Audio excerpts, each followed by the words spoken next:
ও hello বন্ধুরা, আশা করি তোমরা সবাই ভালো আছো। দেখো, কাল আমাদের বাড়ি চিকেন বিরিয়ানি হয়েছিল, চিকেন কষা। চিকেন বিরিয়ানির চিকেন গুলো দেখো বেশ বড় বড় করে কেটে ধুয়ে নিয়েছিলাম।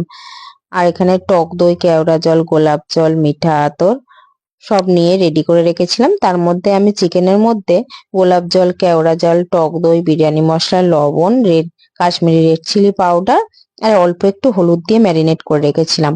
আমি আলুটা সিদ্ধ করে রেখেছি অল্প হলুদ আর লবণ দিয়ে। সেগুলো আমি ভালো করে ভেজে নিয়েছি, বেরেস্তা বানিয়ে রেখেছি।